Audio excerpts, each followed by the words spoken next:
যেখানে 90% মানুষ মুসলমান, সেখানে আমাদের হযরত মুহাম্মদ সাল্লাল্লাহু আলাইহি ওয়াসাল্লামের নাম থাকবে না, এটা আমি মানসিকভাবে মেনে নিতে পারি না। সাইদকে হত্যার কথা বলে সেখানে একটা ভিডিও দেখালো, হ্যাঁ খুব স্বাভাবিক, এটা মানুষের সেন্টিমেন্টে লেগেছে যে তাকে পুলিশ গুলি করে মেরেছে। এখানে আমার প্রশ্নটা হচ্ছে, জামায়াতের আমির ডাক্তার শফিকুর রহমান খুব নিয়মিতভাবে কথা বলছেন নানা ইস্যুতে। আসসালামু আলাইকুম সম্মানিত দর্শক, শুরুতে ভিডিও টাইটেল এবং থাম্বনেল দেখে বুঝতে পেরেছেন ভিডিওর বিষয়বস্তু। তাই দর্শক ভিডিওটি সম্পূর্ণ দেখবেন এবং বেশি বেশি শেয়ার করে অন্যকে দেখার সুযোগ করে দিবেন।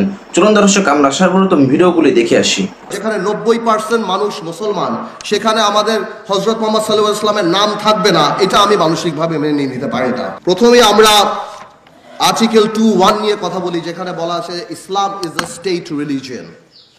আমরা ইসলাম ইজ আ স্টেট রিলিজিয়ন এবং অন্যান্য ধর্ম, হিন্দু, বৌদ্ধ, খ্রিস্টান, তাদেরকে তাদের সিকিউরিটি এবং তারা জানি ইকুয়ালি ধর্ম পালন করতে পারে, এই ব্যাপারে আমাদের ধর্মে বলা আছে, আমাদের কনস্টিটিউশনে বলা আছে আর্টিকেল 2(1). কিন্তু আমি মনে করি গত 20 বছর যাবৎ আধুনিকতার নামে, গ্লোবালাইজেশনের নামে কেন জানি আমাদের ধর্মকে বা কালচারের নামে অ্যাটাক করার একটা প্রবণতা অনেক বেশি বৃদ্ধি পেয়েছে।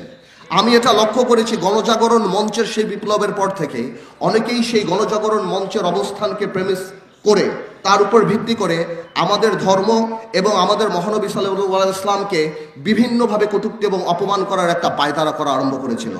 আমি মনে করি ইসলাম যদি স্টেট রিলিজিয়ন হয়েই থাকে আমাদের ধর্মে দেওয়া, তাহলে এই সংবিধানে যেখানে 90% মানুষ মুসলমান, সেখানে আমাদের হযরত মুহাম্মদ সাল্লাল্লাহু আলাইহি ওয়াসাল্লামের নাম থাকবে না, এটা আমি মানসিকভাবে মেনে নিতে পারি না। আমি মনে করি অনেক, আমি জানি অন্য আইনে আছে যে ধর্মীয় অনুভূতিতে আঘাত আনলে 2 বছর কারাদণ্ড, কিন্তু অন্য আইন আবার এও আছে যে জাতির জনক নিয়ে কথা বললে 5 বছর কিংবা 10 বছর কারাদণ্ড।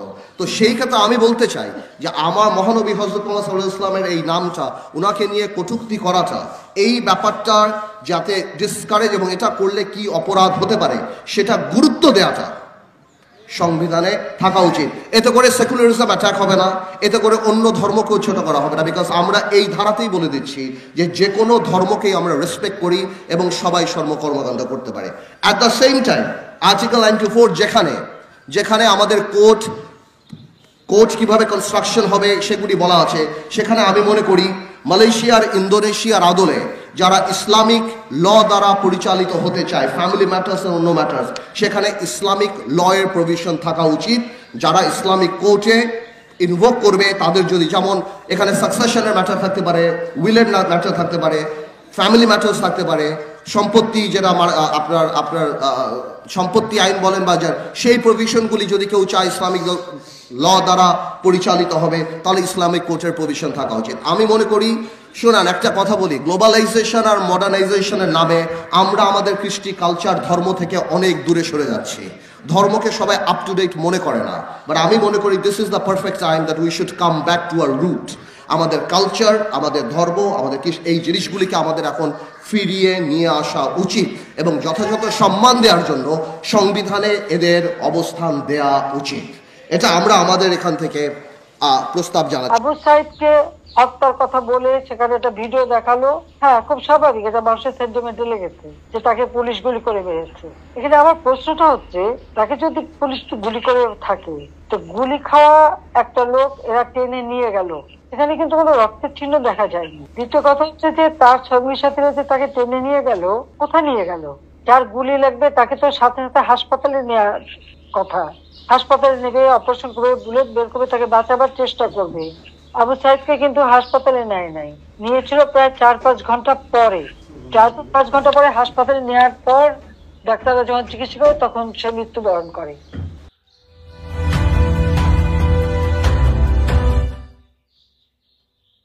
তার মাথায় আর একটা ভিডিওতে দেখা গেছে তার মাথা, ওরা যখন পুলিশকে ঢিল মারছে, সেও পুলিশকে মারতে মারতে এগিয়ে যাচ্ছে, তার মাথায় একটা ঢিল এসে পড়ে, সে মাথায় হাত দেয়। তাহলে প্রশ্ন যে এই একটা সেন্টিমেন্ট তুলে তারা যে এতগুলি জীবন নিয়ে খেললো, দেখবে।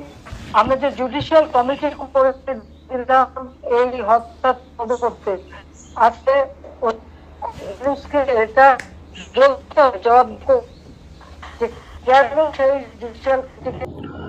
জামায়াতের আমির ডাক্তার শফিকুর রহমান খুব নিয়মিতভাবে কথা বলছেন, নানা ইস্যুতে কথা বলছেন এবং অনেক সময় তার নানা মন্তব্য নিয়ে আলোচনা সমালোচনা সবই হচ্ছে। এটা স্বাভাবিক। আমি মনে করি গণতান্ত্রিক সমাজে এটাই নিয়ম। একটা গণতান্ত্রিক দল জনগণের সাথে নানা ইস্যুতে কমিউনিকেট করতে চাইবে এবং সেই কমিউনিকেশন নিয়েও এক একজনের এক এক অভিমত আসবে, সেটা স্বাস্থ্যের লক্ষণ, সুস্বাস্থ্যের লক্ষণ।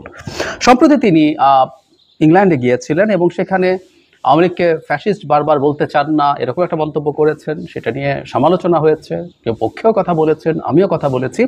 আরেকটা মন্তব্য নিয়ে একটু কথা বলতে চাই। তিনি বলেছেন এভাবে, জাস্ট এটা নিয়েও কথা হয়েছে, ৭১ জামায়াত করে ভুল করলে সেটি যদি সন্দেহাতীতভাবে প্রমাণিত হয় তাহলে তিনি জাতির কাছে ক্ষমা চাইবেন। ভুল করলে এবং যদি সন্দেহাতীতভাবে প্রমাণিত হয় তাহলে জাতির কাছে ক্ষমা চাইবেন। জামায়াতের ৭১ ভূমিকা নিয়ে কয়েকটা কথা একটু বলা দরকার বলে আমি মনে করি। প্রথম কথাটা হচ্ছে, জামায়াত কি অত্যাচার, নির্যাতন, অপরাধের সাথে জড়িত ছিল, যেগুলোকে আমরা যুদ্ধাপরাধ বা মানবতা বিরোধী অপরাধ বলে, সেই একটা প্রশ্ন আছে। সেই প্রশ্নটা আমি সরিয়ে রাখলাম, কারণ একটা কথা মনে রাখতে হবে, এই ধরনের ক্রিমিনাল অফেন্স এবং অপরাধের মধ্যে সবচেয়ে ভয়ঙ্কর অপরাধ আমি মনে করি যুদ্ধাপরাধ এবং মানবতা বিরোধী অপরাধগুলো। এগুলো জাস্ট কোনো একটা খুন, কোনো একটা লুটপাট বা কোনো একটা রেপ না, এটা তার চাইতে অনেক অনেক বড় ব্যাপার।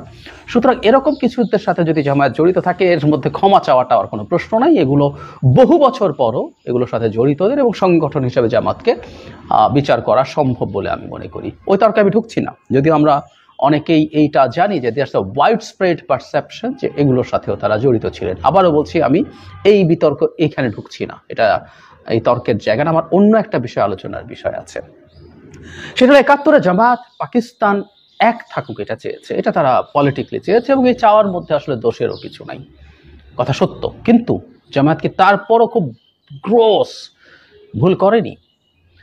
আমরা এভাবে যদি যাই যে যখন ৬৬ আসছে, ৭০-এর নির্বাচন হলো, এবং আমরা মনে রাখবো ৭০-এর নির্বাচনে যখন আওয়ামী লীগ এরকম অকল্পনীয়, মানে ল্যান্ডস্লাইড বললেও কম বলা হয়, ভিক্টরি তার আসে, সে সময়ও আওয়ামী লীগ নৌকা মার্কা পূর্ব পাকিস্তানে ভোটের 74% পেয়েছিল।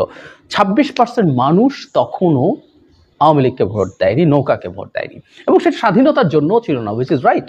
ওই ভোটটা ছিল আসলে একটা পাকিস্তানের ইতিহাসে প্রথমবারের মতো পাকিস্তানের যে সংসদ, একই সাথে একটা গণপরিষদ হবে, সেটা নির্বাচন।